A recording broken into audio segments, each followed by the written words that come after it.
डरावनी रातें YouTube channel पर आपका स्वागत है।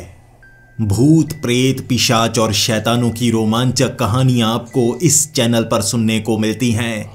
अगर आपको ऐसी ही वीडियोस देखना पसंद है तो हमारे इस चैनल को सब्सक्राइब करना ना भूलें। तो हेडफोन लगा लें, कमरे की लाइट्स ऑफ कर लें, क्योंकि ये वक्त हो रहा है डरने का।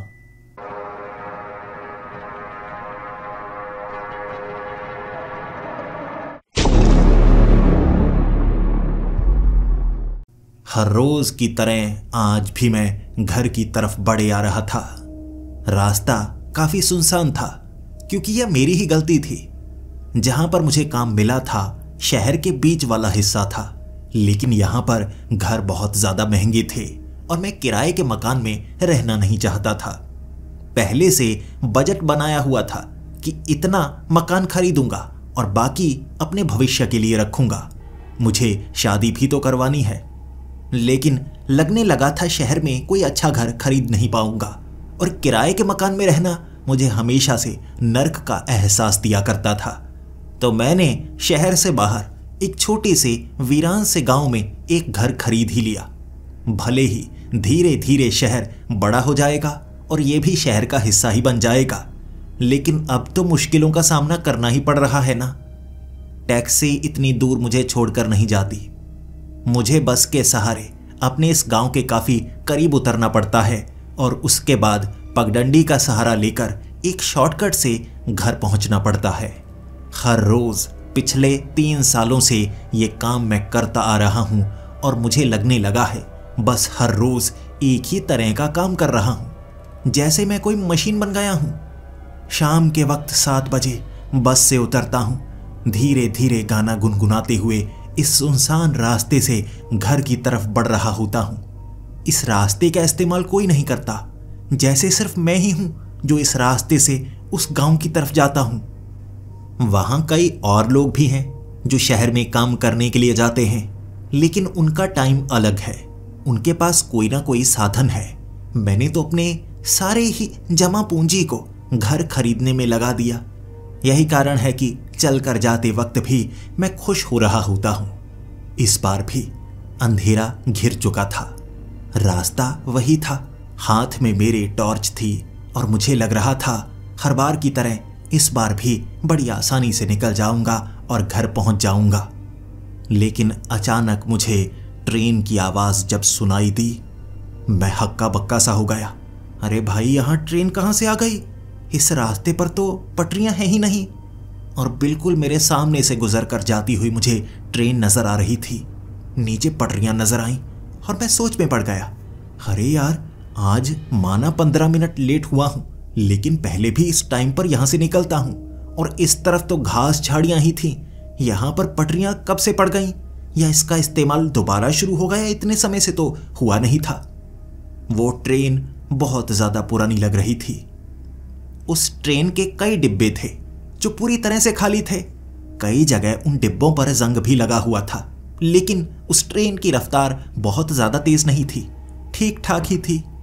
धीरे धीरे जैसे जैसे वो ट्रेन आगे बढ़ती गई, सबसे पिछला डिब्बा और उसकी एक खिड़की पर बैठा हुआ एक आदमी मुझे नजर आया।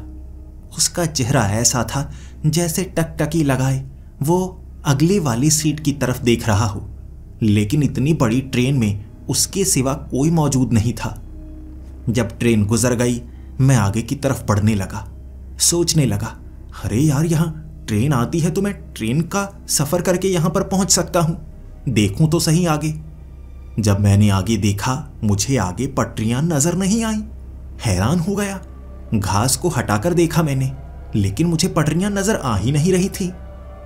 मैं सोच में पड़ा हुआ, यहां पर पटरियां हैं ही नहीं तो ट्रेन गुजरकर कैसे चली गई? उसके बाद मुझे झाड़ियों से बाहर निकलना पड़ा। सोच रहा था कहीं आसपास कोई सांप या बिच्छू ना मिल जाए, मेरी टांग को ना काट ले, क्योंकि अभी भी मुझे 10 मिनट आगे चलकर जाना है और जहर का असर शरीर पर बहुत जल्दी हो जाता है।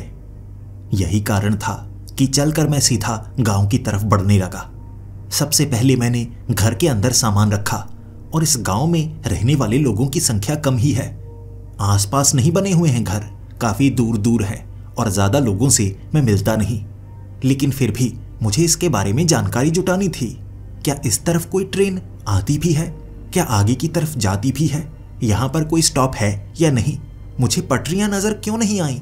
क्या जमीन के ज्यादा नीचे तक हैं? ऊपर कीचड़ आया होता है? मन में कई सवाल थे, लेकिन जवाब देने वाला कोई तो मिलता। इसीलिए रात के 8:30 बजे सैर करने के बहाने मैं बाहर की तरफ निकला। देखना चाहता था कि इस तरफ ही ट्रेन बढ़ रही थी। मुझे कहीं ना कहीं पटरियां नजर आएंगी। लोग जो आसपास के घरों में रहते हैं, किसी से बात करने का मौका मिलेगा। घूमते घूमते आगे कुछ बुजुर्ग जो आग जलाकर हाथ सेक रहे थे, उनके पास खड़ा होकर शायद मुझे जवाब मिल जाएंगे, मैं ये सोच कर गया था। लेकिन उनसे बात करने के बाद वो मुझ पर हंसने लगे और कहने लगे, इस तरफ कौन सी ट्रेन तुम्हें नजर आ गई? यहां तो कोई ट्रेन आती जाती नहीं। मैंने कहा, जी मैंने देखी, लगता है इस तरफ पटरियां पड़ चुकी हैं। वो हंसते जा रहे थे। वो मुझे पागल समझ रहे थे, क्योंकि पुरानी ट्रेन यहां से क्यों गुजरेगी अगर पटरियां नहीं पड़ी हैं।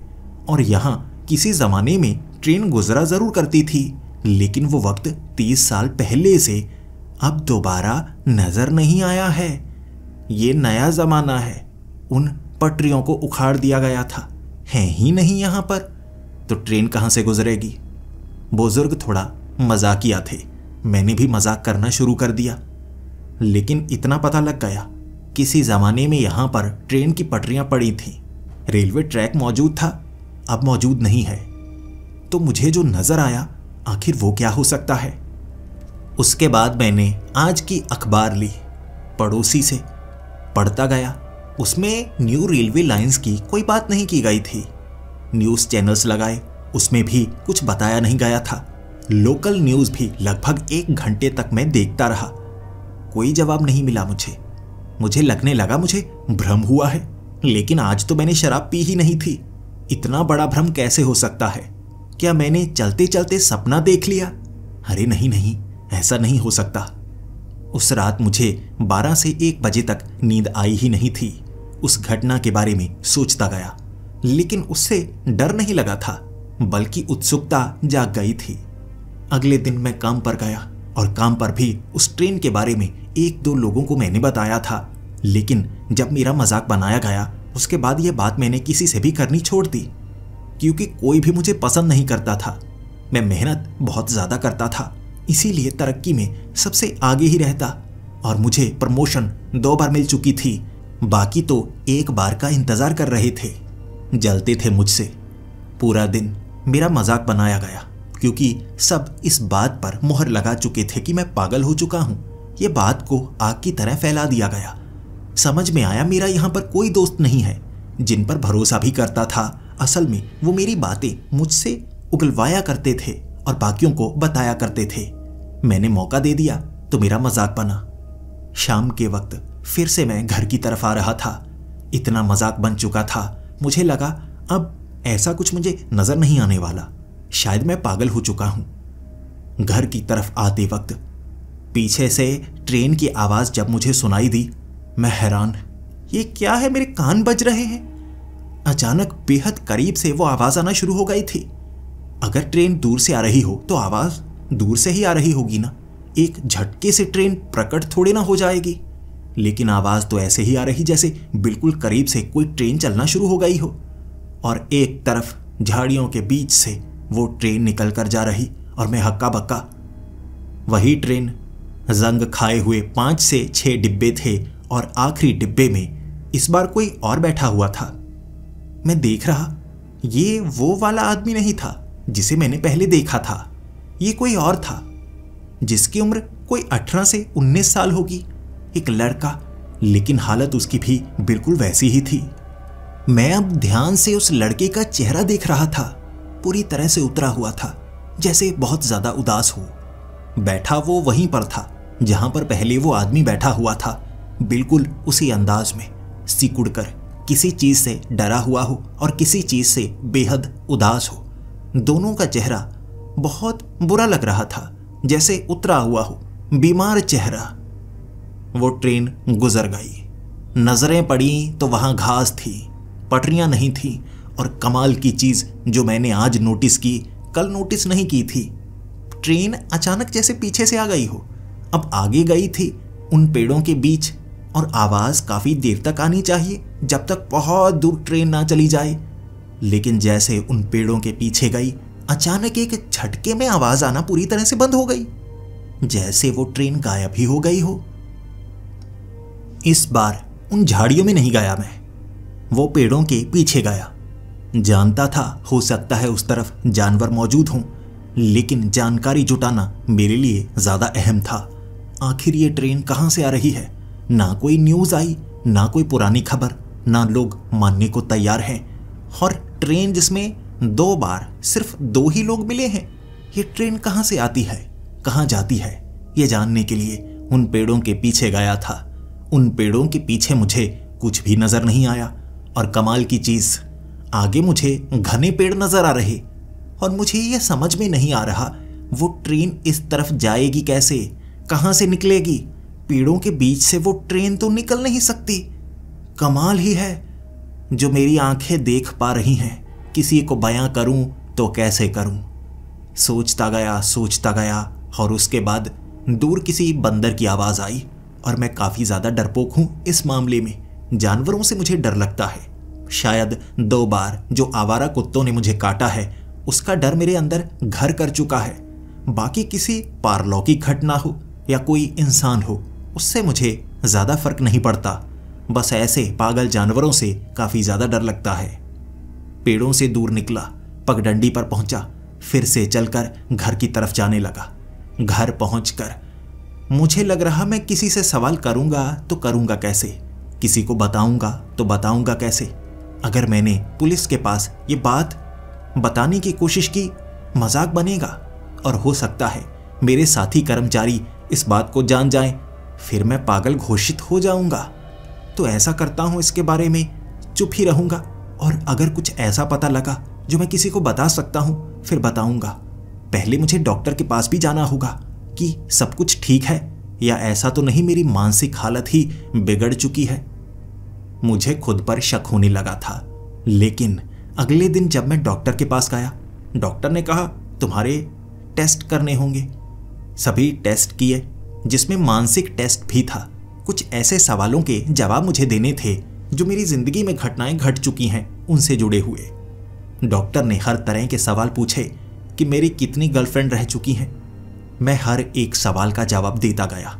कुछ सवाल बहुत ज्यादा निजी थे, उनके जवाब मुझे नहीं देने चाहिए थे, लेकिन डॉक्टर ने कहा तुम जो भी बताओगे यहां से बाहर नहीं जाने वाला। ऐसा मत समझो कि मैं तुम्हें जज करूंगा। डॉक्टर ने ट्रेन के बारे में सवाल पूछे, मैंने पूरी तरह से बता दिए। फिर डॉक्टर ने कहा देखो, ना तो तुम्हें कोई सदमा लगा है, ना कोई बचपन की ऐसी घटना है जिससे तुम्हारे दिमाग पर कोई ऐसा बुरा असर पड़ा हो कि किसी चीज से तुम डरते हो। ना ही तुम बचपन में ऐसी फैंटेसी वाली किताबें पढ़ते थे या टीवी में कोई प्रोग्राम देखते थे। तो इन चीजों में रुझान कैसे होने लगा? मैंने कहा मुझे नहीं पता, बस ट्रेन दिखना शुरू हो गई। तब डॉक्टर ने कहा ऐसा करते हैं, मैं तुम्हें दवाई दूंगा। अब उस दवाई का असर यह होगा तुम्हें थोड़ी थोड़ी नींद आने लगेगी। मैंने कहा काम पर नींद आएगी तो मैं काम कैसे कर पाऊंगा? डॉक्टर ने कहा अमूमन हमें घर के अंदर ऐसी चीजें नजर आती हैं रात के वक्त, जब नींद काफी ज्यादा आई हुई हो, नींद उड़ जाती है और ये सब दिखने लगता है। लेकिन तुम्हें ये रास्ते पर दिखता है। अब उसे सच कहें या ना कहें मैं खुद समझ नहीं पा रहा हूं। उसके बाद डॉक्टर ने कहा ठीक है, अगर तुम इमरजेंसी फीस भरते हो तो मैं तुम्हारे साथ चलने को तैयार हूं। वहां पर मैं भी देखूंगा मुझे कैसी ट्रेन नजर आती है। इमरजेंसी फीस जो काफी ज्यादा थी, उतनी देने की मेरी औकात नहीं थी, तो मैंने साफ मना कर दिया। डॉक्टर ने कहा फिर दवाई खाते जाओ, मानसिक तौर पर कोई भी विकृति तुम्हारे अंदर नहीं है। धीरे धीरे उस घटना से दूर होने की कोशिश करो, या अगर नजर आती है तो किसी को बताओ मत। तुम्हें कौन सा कोई नुकसान हो रहा है, लेकिन उसके सामने मत जाना, बस दूर से देखते रहना। धीरे धीरे जब तुम्हें वो साधारण लगने लगे ना, सब कुछ अपने आप ठीक हो जाएगा। फिर से शाम के वक्त काम से वापस आते समय मुझे वहां ट्रेन नजर आई। ऐसा कैसे हो सकता है? जैसे ये रूटीन का हिस्सा बन गया हो। फिर से मुझे वो ट्रेन नजर आ रही थी और उस ट्रेन में सबसे आखिरी डिब्बे पर मेरी नजर पड़ी। इस बार एक लड़की थी, उसकी उम्र होगी 20 से 22 साल, बिल्कुल वैसी ही आगे वाली सीट को देख रही, जैसे उसका चेहरा उतरा हुआ हो, बेहद उदास। इसी के साथ वो बीमार भी लग रही थी और मैंने ध्यान दिया वो बीमार क्यों लग रही थी। क्यों मुझे ऐसा लगता है कि वो बीमार होगी? क्योंकि उसका चेहरा सफेद सफेद सा था, जैसे चेहरे से खून उतर ही चुका हो। जब हम घबरा जाते हैं तो होंठ भी सफेद से हो जाते हैं, वो ऐसी लग रही थी। ट्रेन गुजर गई उन्हीं पेड़ों के पास, आवाज आना फिर से बंद हो गई और मुझे लगा ये हर रोज ट्रेन यहां से गुजरती है। मुझे किसी और को ये ट्रेन दिखानी होगी, तभी मैं कुछ ना कुछ कर पाऊंगा। अगले दिन जब मैं ऑफिस गया, मैं किसी ऐसे को अपने साथ लेकर आना चाहता था जिसे आसानी से फंसा पाऊं। वहां पर काम करने वाला एक सिक्योरिटी गार्ड, जिसे मैं अपने घर खाना खिलाने के बहाने ले आया, और रास्ते में उसी समय मैं उसे वो ट्रेन दिखाना चाहता था। वो ट्रेन वहां से उस समय गुजर ही नहीं रही थी। मैं इंतजार करने लगा, 1 घंटे उसे वहां पर रोके रखा कि किसी को मैंने यहां पर बुलाया है, मुझे मिलने के लिए आ रहा है, लेकिन वहां पर कोई नहीं आया। फिर मैं उसे घर लेकर आया, खाना खिलाया, वापस उसी रास्ते से छोड़ने के बहाने 1 घंटा फिर से वहां पर बिताया। ट्रेन तो नजर नहीं आई। हैरान हो गया मैं, परेशान भी हो गया। आखिर वो ट्रेन सिर्फ मुझे नजर आती है।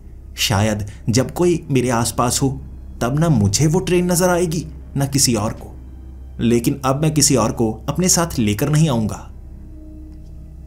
अगले दिन फिर से शाम के वक्त में वहीं से गुजर रहा था और मुझे लग रहा था हो सकता है वो ट्रेन अब से मुझे नजर ना आए।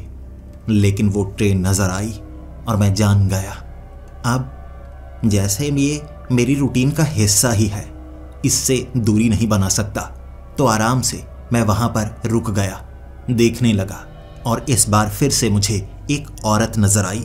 यानी हर बार ट्रेन के आखिरी डिब्बे में कोई और ही बैठा होता है। कहां से चढ़ते हैं ये लोग, कहां उतरते हैं, और सिर्फ एक ही क्यों होता है? इतनी बड़ी ट्रेन है, एक से ज्यादा लोग मुझे नजर क्यों नहीं आते? बहुत सारे ख्याल मन में आ रहे थे, लेकिन उस औरत का चेहरा भी कुछ ऐसा ही था। इस बार उस औरत के चेहरे पर एक हल्का सा निशान भी नजर आया, एक कट का। इतने में वो ट्रेन निकल गई। उसके बाद मैं घर की तरफ चला गया। कुछ दिनों तक मैं ये सब देखता जा रहा था और इस बार मैंने एक नोटबुक में लिखना शुरू कर दिया, मुझे जो जो नजर आया। अब ट्रेन की हर एक चीज मैं नोट किया करता, जैसे किसी एक डिब्बे पर कोई नंबर लिखा हो, जो अंदर बैठा होता है वो किस सीट पर बैठा होता है, वो दिखने में कैसा है, उसका चेहरा जो मैं बना सकता था। मैं कोई अच्छा खासा पेंटर नहीं था, लेकिन कुछ हद तक चेहरे को मैं बना सकता था, वैसा उस नोटबुक के नीचे मैं बनाया करता। ऐसा मैं कई दिनों तक करता रहा और डॉक्टर के पास मैंने जाना छोड़ दिया। वो किसी काम का नहीं था, दवाई बदल कर देता था, ज्यादा खर्च हो जाया करता, फर्क तो कोई नहीं पड़ता। मुझे लग रहा था हो सकता है ये कोई ऐसी रूहानी ताकत है जो यहाँ पर मुझे नजर आती है, लेकिन अगर मुझे कोई नुकसान नहीं होता तो मैं परेशान क्यों हो जाऊं? बस वो ट्रेन ही तो नजर आती है, देखता रहूंगा। हर रोज वापिस आते वक्त वो ट्रेन मुझे नजर आया करेगी और मैं देखा करूंगा एक उदास चेहरा, कोई ऐसा जो बेहद उदास है और बीमार भी है, ट्रेन का सफर करता है। कहां से चढ़ते होंगे ये लोग? ये जानने के लिए एक दिन मेरे मन में ख्याल आया, ट्रेन बहुत तेज नहीं गुजरती, अगर मैं उस ट्रेन के साथ थोड़ा सा भागूं तो जो उसके अंदर बैठा होता है उससे शायद मैं बात भी कर पाऊं। इस बार एक 18 से 19 साल की लड़की होगी। उसने कपड़े जैसे कॉलेज वाले ही पहने हुए, अपने गले में एक बैग भी टांगा हुआ। मैंने ट्रेन के साथ भागना शुरू कर दिया। थोड़ी सी शर्म भी आ रही थी, कहीं वो लड़की बोलने लगे कि तुम मुझे छेड़ रहे हो, लेकिन ये ट्रेन भी तो अजीब ही है। कोई बात नहीं, इतना खतरा मैं उठा सकता हूँ।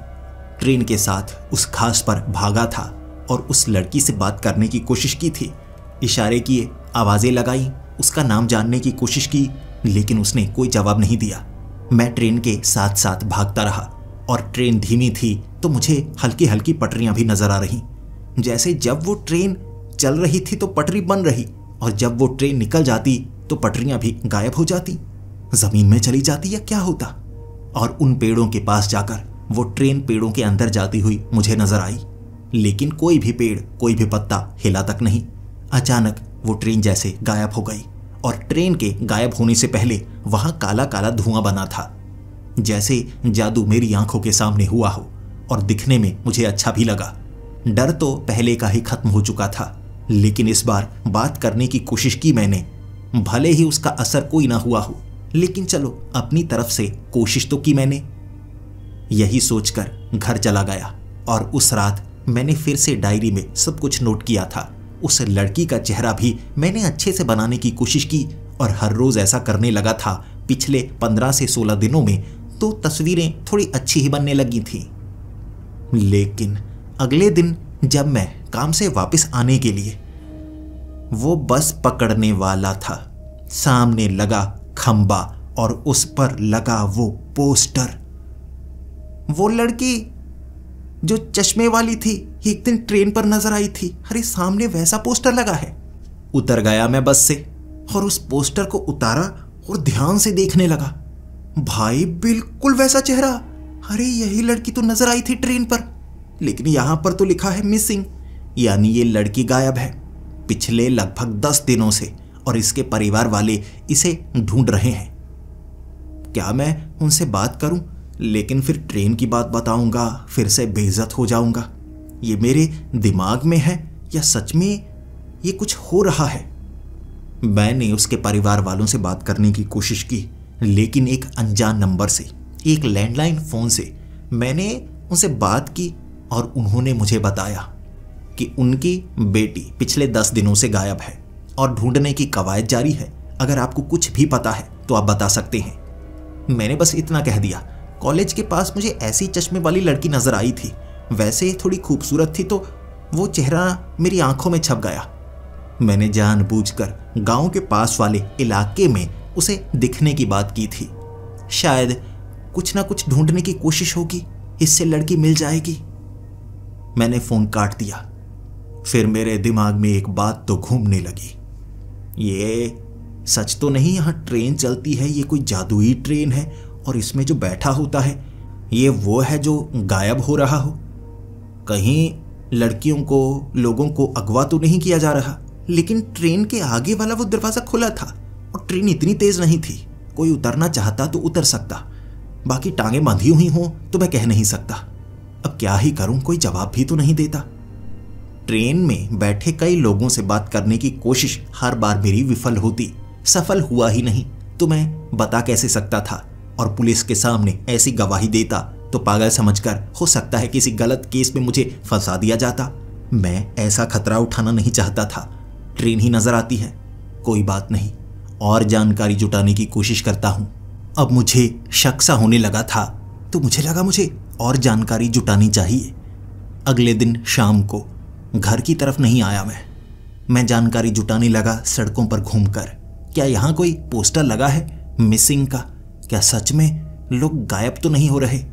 और जैसे जैसे न्यूज़ आर्टिकल्स में दीवारों पर लगे हुए पोस्टर या किसी जान पहचान वाले से पूछने पर मुझे पता लग रहा था सच में कुछ लोग गायब तो हैं और कुछ लोग ऐसे थे जिनकी शक्ल मिलती जुलती थी जो मैंने डायरी में बनाया हुआ था। और अब तो इस पर मुझे यकीन होने लगा कि जो लोग गायब हो रहे हैं उस ट्रेन की सवारी तो करते हैं, लेकिन फिर जिस दिन वो गायब हुए डायरी में वो तस्वीर, दोनों का मिलान करना मैंने शुरू किया तो मेरे लिए हैरान करने वाली बात थी। जिस रात वो गायब हुए उससे एक दिन पहले मैंने ट्रेन में उन लोगों को देखा था, यानी कि गायब होने से पहले एक बार इस ट्रेन का वो सफ़र करते हैं, उसके बाद गायब हो जाते हैं। या मुझे जो नज़र आता है वो एक रिफ्लेक्शन है, वैसे लोग उसमें बैठे होते हैं जो गायब होने वाले होते हैं। सवालों के जवाब तो नहीं मिल रहे थे, लेकिन नए सवाल खड़े होते जा रहे थे। इसीलिए उन सवालों के जवाब ढूंढने के लिए मुझे और ज़्यादा कोशिश करनी थी। मुझे लगा अब मुझे स्मार्टफोन ले लेना चाहिए, उससे तस्वीर खींचने की कोशिश करूंगा। कब तक कंजूस बनकर रहूंगा? मैं छोटा सा फोन रखे हुए था, उसका इस्तेमाल कम ही करता था, कंजूसी हमेशा किया करता। लेकिन इस बार लगता है स्मार्टफोन तो मुझे खरीदना होगा। उस ट्रेन की तस्वीर खींचूंगा, उसके बीच बैठे हुए लोगों की तस्वीर खींचूंगा, भागते हुए तस्वीर साफ आ जाएगी और इस तरह से शायद मैं सबूत इकट्ठे कर पाऊं। दोपहर के वक्त मैंने स्मार्टफोन खरीद लिया था और 1 घंटे में कैसे चलाना है मैं सीख गया, क्योंकि दूसरों के स्मार्टफोन मांग मांग कर मैं चला लिया करता था। ज़्यादा मुश्किल नहीं हुई। कैमरा चलाना था सबसे पहला काम मेरा और ये काम मैंने किया। शाम के वक्त मैं वहीं पर पहुंच चुका था और जैसे ही मुझे ट्रेन की आवाज़ सुनाई दी, मैं तो पूरी तरह से तैयार था। लेकिन इस बार हालात ही बदले हुए निकले। ट्रेन चल रही थी, उसकी वीडियो बनाने का कोई खास फायदा नहीं था। लेकिन आखिर में जब वो आदमी आया, उस आदमी ने ब्लू कलर का गाउन पहना हुआ था, जैसा किसी मरीज ने पहना होता है। गंजा था, बहुत ज़्यादा बीमार था, आखिरी सीट पर बैठे हुए, उदास, बीमार, बिल्कुल साफ, जैसे पहले लोग थे वैसा ही वो लग रहा। लेकिन जैसे ही वो करीब आया, मैंने फ़ोन निकाला, उस तरफ करने ही वाला था, उसकी आंखें मेरी तरफ घूमी। पहली बार मैंने किसी को देखा जो ट्रेन से बाहर देख रहा था और उसकी नज़रें मेरी नज़रों से मिली तो मेरे हाथ से वो फ़ोन नीचे गिर गया। मैं बस उसकी तरफ देखता ही रहा। वो मेरी तरफ घूरने लगा था और जैसे ही मुझसे वो दूर निकला, उससे पहले उसने कुछ शब्द बोले। वो साफ शब्द सुनाई नहीं दे रहे थे, लेकिन साफ साफ मुझे महसूस हुआ जैसे वो कह रहा हो, रन रन, यानी कि भागो भागो। और मेरा शरीर पूरी तरह से ठंडा फिर गया। जब आपको कोई चेतावनी देता है, उस चेतावनी को समझना चाहिए, और मुझे लगा मैं इस चेतावनी को कैसे समझ नहीं पा रहा हूं। मैंने फ़ोन उठाया और उतने में वो ट्रेन गायब हो चुकी थी। फिर क्या था, घर आते आते हालत पतली हो गई। रास्ते में मुझे लगता रहा कहीं मेरे साथ कुछ बुरा ना हो जाए, लेकिन हर बार की तरह मेरे साथ तो कुछ बुरा नहीं हुआ, लेकिन मैं इस बार डरा बहुत ज़्यादा था। अब मुझे ये लगा कि गायब लोगों के बारे में जानकारी नहीं जुटानी चाहिए, बल्कि मुझे ट्रेन की जानकारी जुटानी चाहिए। बुजुर्गों ने बताया तो था, काफ़ी समय पहले यहाँ पर ट्रेन गुजरा करती थी, लेकिन अब वो ट्रेन नहीं गुजरती। तो मुझे जो नज़र आता है वो क्या चीज़ है? जानकारी जुटाने के लिए पुरानी अखबारों को ढूंढना शुरू कर दिया, बुजुर्गों से पूछना शुरू कर दिया, पुरानी क्लिपिंग्स, ये सब मैंने ढूंढ निकाला, एक फाइल ही बना ली जो मुझ तक पहुंची और उसे रात भर मैंने खंगाला था। और जो जानकारी मुझे मिली थी वो बेहद भयानक थी। 30 साल पहले ट्रेन यहाँ से गुजरा करती थी। ट्रेन की पटरियाँ इसी रूट पर पड़ी हुई थीं, लेकिन ट्रेन एक्सीडेंट के बाद सब कुछ बदल गया था। और जो समानता इस ट्रेन से उस ट्रेन की हुई, मैं अंदर तक डर गया था, क्योंकि उस समय जो हादसा हुआ उसकी पहचान बड़ी अजीब थी।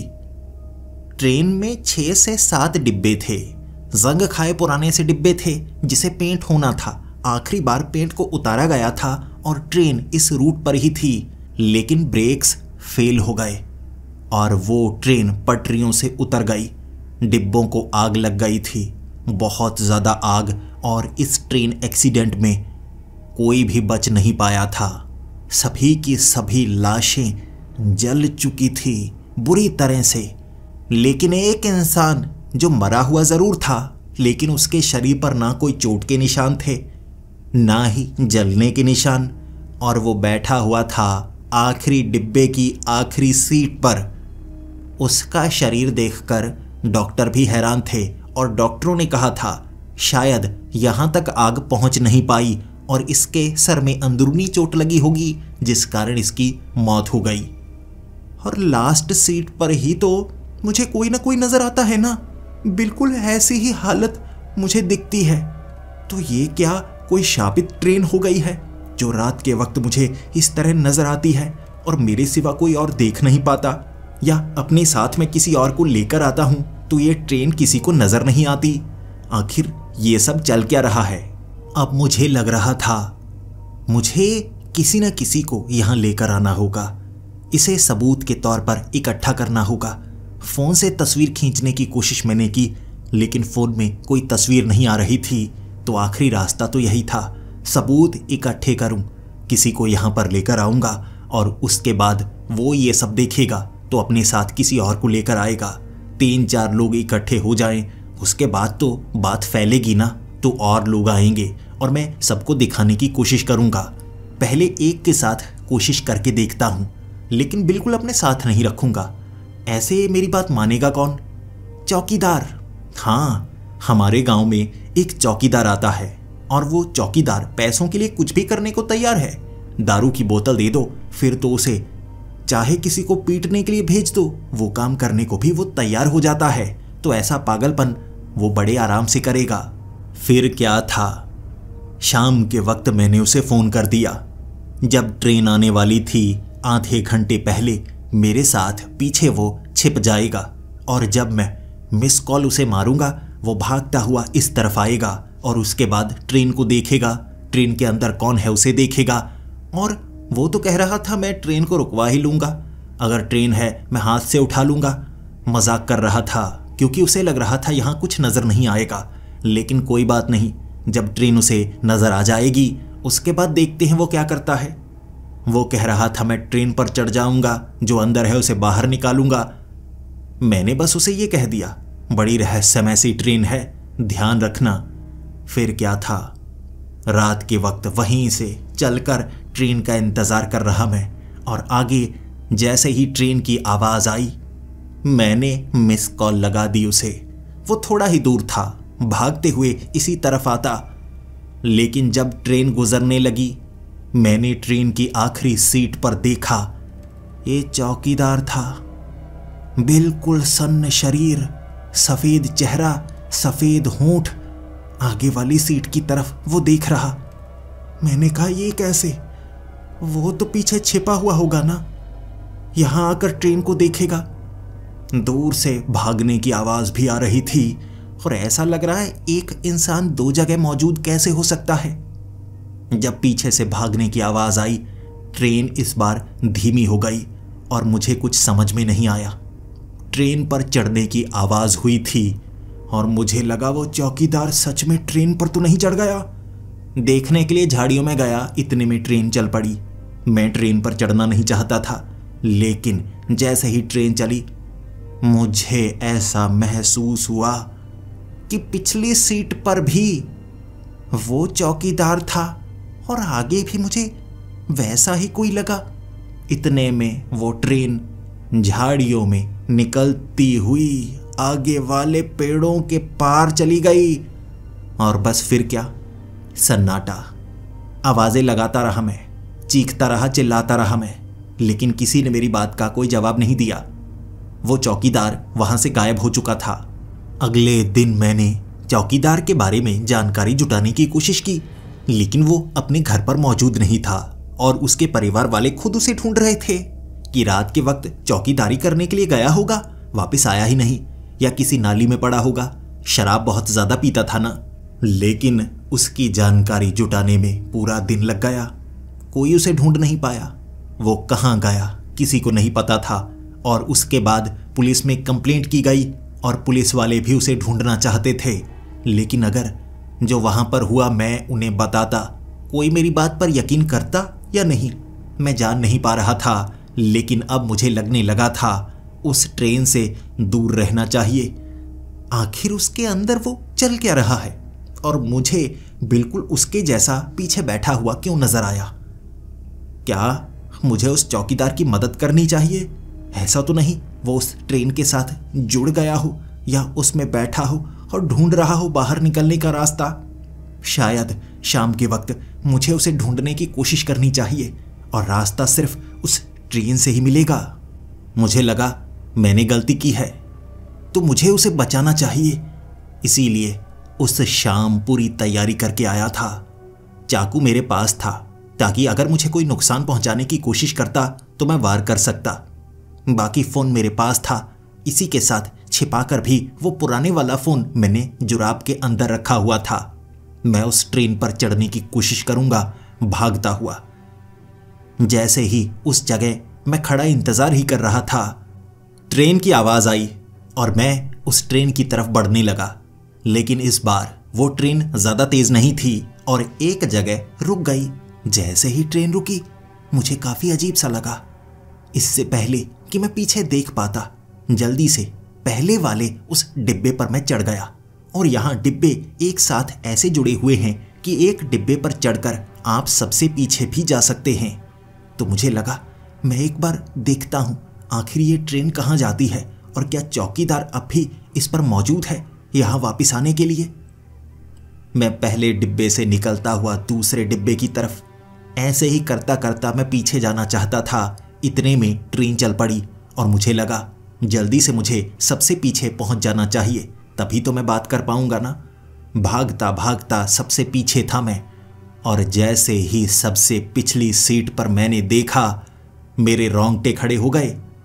बिल्कुल मेरे जैसा दिखने वाला आखिरी सीट पर जैसे मैं ही था। जैसे कपड़े मैंने अब पहने हुए हैं, बिल्कुल वैसे कपड़े। सफ़ेद शरीर, सफ़ेद होंठ, जैसे मैं बहुत बीमार हूं और बहुत उदास हूं। मैं इधर उधर झांकने लगा, ये क्या चल रहा है। मैं उस ट्रेन से अब उतर जाना चाहता था क्योंकि आखिरी डिब्बे में भी दरवाज़ा तो मौजूद था। ट्रेन जल्द ही उन पेड़ों के करीब पहुंचने वाली थी और मुझे लगा छलांग लगाऊंगा और मैं निकल जाऊंगा। लेकिन इससे पहले कि मैं दरवाजे तक पहुंच पाता, मुझे वहां पर कई लोग नजर आए। कई सफ़ेद चेहरे वाले लोग जो भीड़ बनाकर मुझे रोकने की कोशिश कर रहे थे, या कहूँ रोक नहीं रहे थे। भीड़ ही इतनी ज़्यादा थी कि मैं निकल ही नहीं पाया। और वो ट्रेन उन पेड़ों के बीच पहुंच गई और चारों तरफ अंधेरा था। ट्रेन के अंदर लगी वो पीली लाइट चल रही थी और मैंने आगे उस चौकीदार को भी देखा। मैं उस चौकीदार से बात करने की कोशिश कर रहा, लेकिन वो कोई जवाब नहीं दे रहा। मैं यहाँ पर कैद था, फंसा हुआ, और मैं चीखने चिल्लाने लगा, लेकिन मेरी बात का जवाब कोई नहीं दे रहा था। जैसे ही मैंने अपनी जुराब से वो फ़ोन निकाला, फ़ोन लग नहीं रहा। पहले मुझे लगा था ये फ़ोन छीन लेंगे, लेकिन ऐसी कोशिश किसी ने नहीं की। उसके बाद दूसरा फ़ोन भी, फ़ोन नहीं लग पा रहा था क्योंकि फ़ोन में रेंज भी नहीं आ रही थी। वो ट्रेन चले जा रही थी और मेरा शरीर ठंडा फिरता जा रहा। मुझे मेरे सवालों का जवाब कोई नहीं दे रहा कि मुझे क्यों रोका गया है। और अंधेरा इतना था, अचानक रोशनी हुई और ये ट्रेन एक ऐसी जगह पर थी जिस जगह को मैंने देखा हुआ था। ये पुरानी फैक्ट्री के पीछे वाला वो नाला था। पानी के ऊपर ये ट्रेन धीरे धीरे चलकर जा रही और आगे वाले हिस्से में गायब हो गई। और मैंने किसी को देखा जो इस तरफ देख रहा था, लेकिन उसकी नज़रें मुझ पर नहीं, बिल्कुल हूबहू मेरे जैसा दिखने वाला पिछली सीट पर बैठा वो आदमी उस पर थी। और मैं सोचने लगा, ऐसा ही तो मेरे साथ हुआ था। मुझे लगता है ये कोई रहस्यमय ट्रेन है और इस पर जो पीछे नज़र आता है वो गायब हो चुका होता है, और शायद मैं भी गायब तो नहीं हो जाऊंगा। मैंने ये सवाल पूछा, लेकिन कोई जवाब देने वाला नहीं। लेकिन कमाल की चीज़ देखिए, उस ट्रेन से लोग उतर भी रहे थे। और जब मुझे लगा मेरा मौका भी आएगा, मेरा समय भी आएगा, तब एक जगह ट्रेन धीमी हुई और धक्का देकर किसी तरह से मैं ट्रेन से उतरा। और ऐसा मेरे साथ कई लोगों ने किया। भागना शुरू हो गया। मैं ऐसा सोच रहा था कि कोई मुझे पकड़ ना पाए, तो भागता रहा काफ़ी दूर, एक पेड़ के पीछे छिप गया। और मुझे शुरू में लग रहा कोई मुझे ढूंढने की कोशिश करेगा। मैं बचकर निकल आया हूँ, मैं बच गया और हम मेरे साथ कुछ बुरा नहीं होगा। ऐसे ही समय बिताता चला गया। उसके बाद मुझे ढूंढ रहे थे कुछ लोग, लेकिन वो शिद्दत से मुझे नहीं ढूंढ रहे थे, बस इधर उधर देखते बड़े ही लापरवाह से थे। उसके बाद वहां से चले गए और मुझे सुख की सांस आई और मैं सोचने लगा अब बच गया। भागकर वहां से दूर चला गया। मैं अब घर आना चाहता था, लेकिन उससे पहले किसी के साथ पहुंचना चाहता था, ताकि अगर वो लोग मुझे पकड़ने की कोशिश करें तो मैं बच जाऊं। रास्ते में एक बूढ़ा आदमी जिससे बात करने की कोशिश की, लेकिन वो मेरी तरफ चेहरा कर ही नहीं रहा था। मैं आवाज़ें लगाता गया। मेरा गला बैठ गया, लेकिन वो मेरी बात का जवाब दे ही नहीं रहा था। लेकिन वहाँ पर कुत्तों का झुंड, और मुझे जानवरों से डर लगता है, मैंने पहले ही बताया है। कुत्ते तो मेरे पीछे पड़ गए। भागा मैं इतनी रफ्तार से, वो कुत्ते भौंकते रहे और बहुत दूर एक दीवार फांदकर किसी के घर के अंदर गार्डन बना हुआ वहाँ छिपा था। और उसके बाद भी बाहर से कुत्ते भौंकते जा रहे। वहाँ छिपा रहा, बहुत समय इंतज़ार करता रहा। उसके बाद घर के मालिक जब बाहर निकले, कुत्तों को उन्होंने भगाया। मुझे लगा दीवार दोबारा फांदूंगा, लेकिन जब इस तरफ की लाइट जलाई, चेहरे पर रोशनी पड़ रही और मुझे लगा, हे भगवान, मैं तो पकड़ा गया। कहीं चोर कहकर ये मुझे पकड़कर पुलिस के हवाले न कर दे।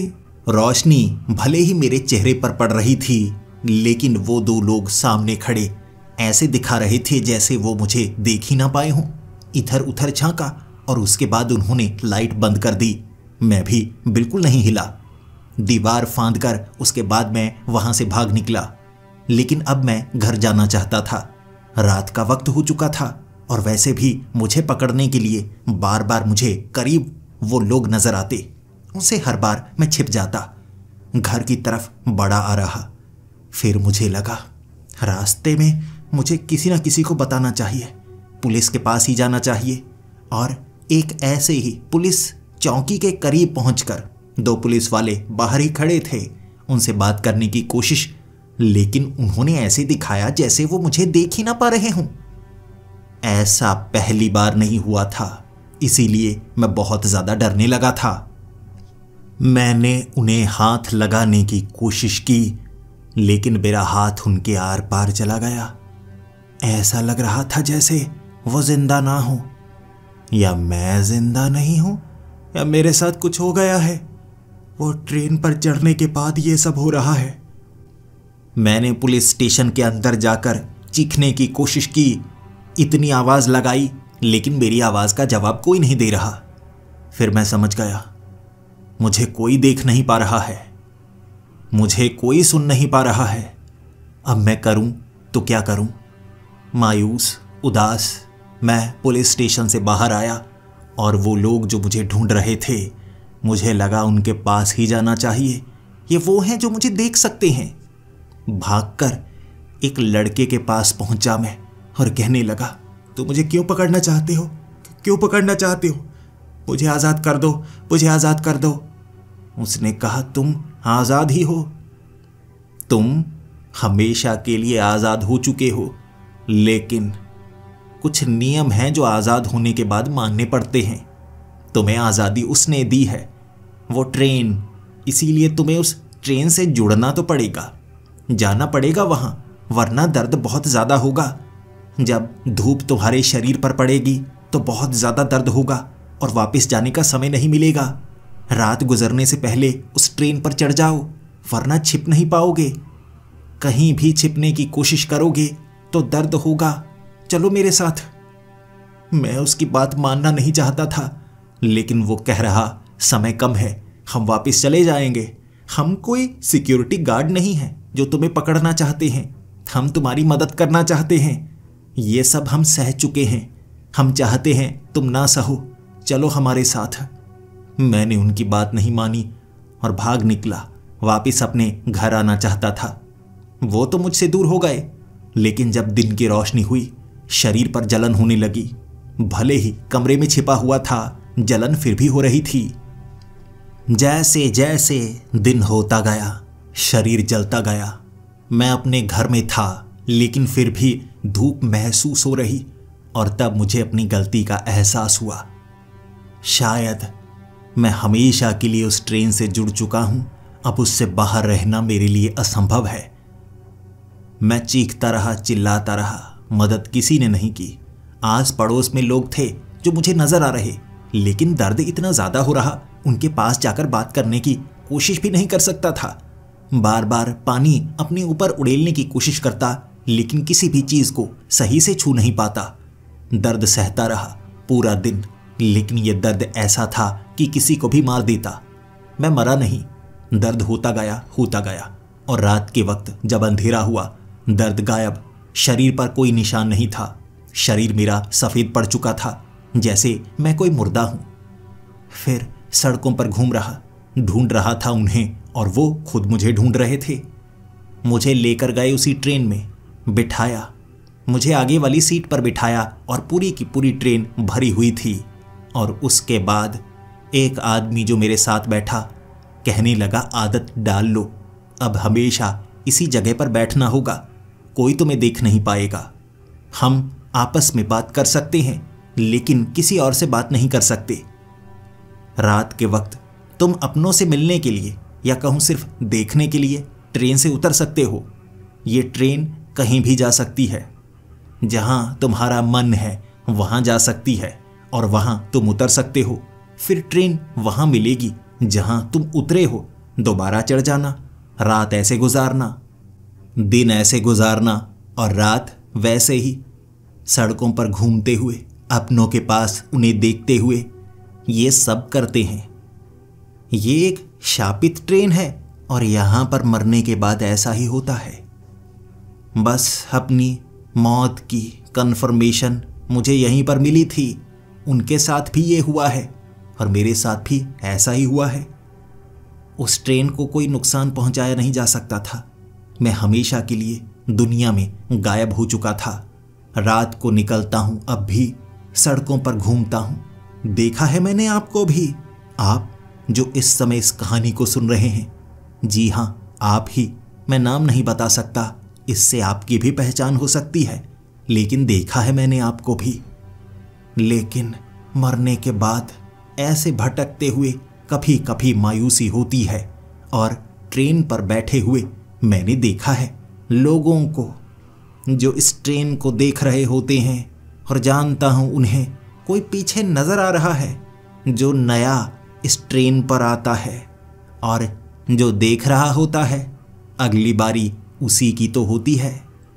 बस इस कहानी के अंत में आपको यही कहना चाहूँगा, जी नहीं कि ऐसी ट्रेन पर नहीं चढ़ना, ये नहीं कहना चाहता। ये कहना चाहता हूँ जब कभी आप किसी ऐसी जगह पर जाओ जहाँ पर कुछ ऐसी घटना हो रही हो जो आपकी समझ में नहीं आ रही, तो बेवजह उसकी सच्चाई जानने की कोशिश मत करना। कुछ रहस्यमय घटनाएं ऐसी होती हैं, अगर आप उसकी सच्चाई जानने की कोशिश करोगे, आप उसका हिस्सा बन सकते हो, और जब आप उसका हिस्सा बनोगे तो वो ताकत, वो रहस्य आपको भी निगलने की कोशिश करेगा। यही कोशिश वो लोग करते हैं, और उसके बाद हमेशा के लिए रहस्य का हिस्सा बनकर रह जाते हैं। कहीं आप भी उनका हिस्सा बनना तो नहीं चाहते?